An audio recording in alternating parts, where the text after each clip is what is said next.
Hello everyone, welcome back to another Minecraft building time-lapse. Today we are going to be working on this elven treehouse village that I've created. I had so much fun with this build, I can't wait to share the process with you. I started off with the terrain, just like normal. For this build, I knew that I wanted to create a lot of high contrast, so I used a lot of dark colors in my terrain. All of the darker greens, but I still shaded it as normal. Once that's all filled in with water, it's time to move on to the base of the tree. This is our centerpiece of this entire build, so it's very important that I get these shapes right. And I had to think about the branches a little bit more than normal because I know that I'm going to be placing a lot of the village houses and structures on these trees. Once the shape is finished, it's time to go through with Go Paint and do some shading on the branches. I went with a darker brown because I want to create a lot of contrast with the white structures. And now that that's all in place, it's time to mark in our structures. Creating a plan when you're building is so important. I don't think I can stress that enough. It keeps you focused on what needs to get done next and creates sort of a to-do list. I decided to do something a little bit out of my comfort zone with this build.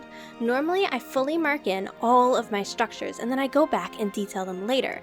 But with this build, I decided to detail as I went, and that kind of pushed me in a different direction as a builder. And even though it's just a small change and I'm still doing a style that I'm very used to, I think it's good to push yourself sometimes and do things that you're not used to and that are a little out of your comfort zone to improve, even if it's just a little bit, you know? Once the first structure is done, it's easy for me to see where I want to go with the style. I ponder on it for a little bit, ask for some advice on how I can improve that first structure, and then move on to the next structures and kind of evolve the style as I go, and then I can come back and adjust the first buildings when I need to. This diagonal building was so hard to figure out how to detail. Up in the tree, we've got two more towers. I absolutely love adding details to these, and they provide wonderful staircases and accent points on that branch. I, of course, add a bridge connecting them. Once they're all detailed, it's time to work on the other large structure that's up in the tree. This is sort of like a larger gathering area, or central area for the village that's up in the tree, so I wanted it to stand out quite a lot and be hanging over the edge. Then we come down to the bottom and finish off the tree because I left the roots for later. I don't like doing them that much. And once that's done, we can work on the last large structure, which is this entrance into the tree trunk. Although I tried to make each building unique in its own way by adding a different purpose and placement within the village and different shapes and sizes, I do keep consistent detailing throughout all of the structures. This just makes the village look like a lot more of a cohesive unit and like they all fit together just perfectly. Now we're going to be going through and doing the details on these buildings that I sort of skipped over and left for last, adding another cute little bridge and mimicking the details on this little structure as we did before. On this structure, I decided to mix it up a little bit by doing a cute little spiral staircase all the way around the outside. I absolutely love this little detail. I think it's one of my favorite parts of the build. Throughout this build, I was asking for a lot of advice because I was really unsure about what I was doing as I was working a little bit differently than I normally do.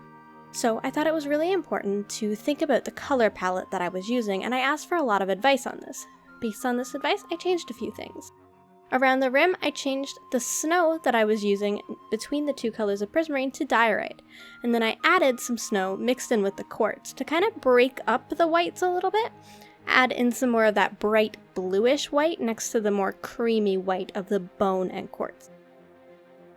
Next, we're going to be working on a gazebo over on this island. The backside of the build doesn't have quite as many structures, as I wanted to leave it fairly open to nature. So I just worked on this tall gazebo that will eventually have a bridge connecting to. And then it's time to turn our attention back into the tree, where we're going to be working on the village houses.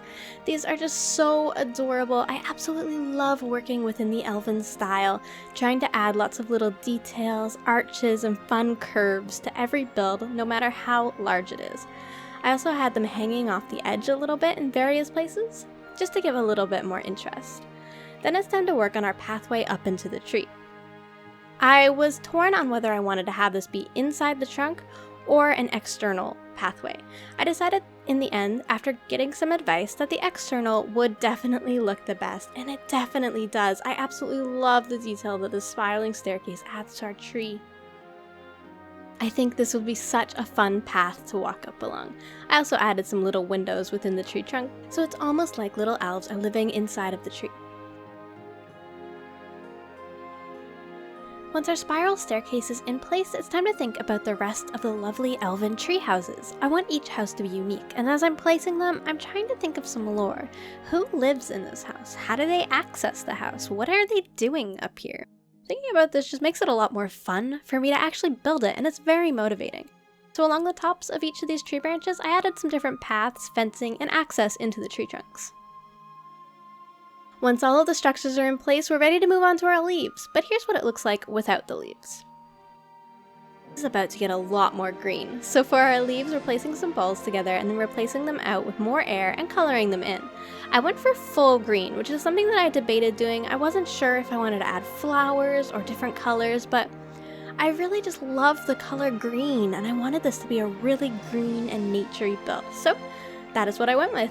And once the leaves were in, it was time to add vines. I am able to add vines like this because the tick speed on this world is set to 0, so there's no ticks going off, and also stop lag is turned on. So with those two things, blocks stay exactly where you place them.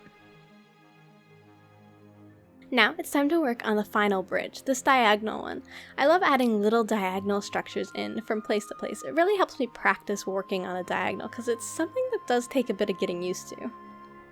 And once that's done, I wanted to add different details to fill in the gaps, and because this place is surrounded by water, I thought it would be a really fun idea to have a sea serpent swimming around our elven village. I think that could add a lot of fun story to this build, and I always love doing stuff like that. So we have this fantastic blue sea serpent that I created using some voxel brushes and colored and smoothed out by hand. Because this build hits the bedrock level, I decided to do the sea serpent in 3 different parts and paste it off to the side so it can come back and create the full sea serpent, perhaps for a different build. Then we move on to decorating the rest of the islands, creating a path all the way through, connecting all of the buildings together, and of course some beautiful elven style lanterns to light the way. Then I place in some rocks and worry a little bit more about the terrain. Little details such as roots from the big massive trees sticking through in different places really adds a lot of greenery to the area. And then, as a final touch, an elven dock. Thank you so much to all of my Discord members who have given me inspiration throughout this project and helped me so much to stay motivated. I love the concept of this dock, and I think it's one of my favorite structures that I've completed within this build.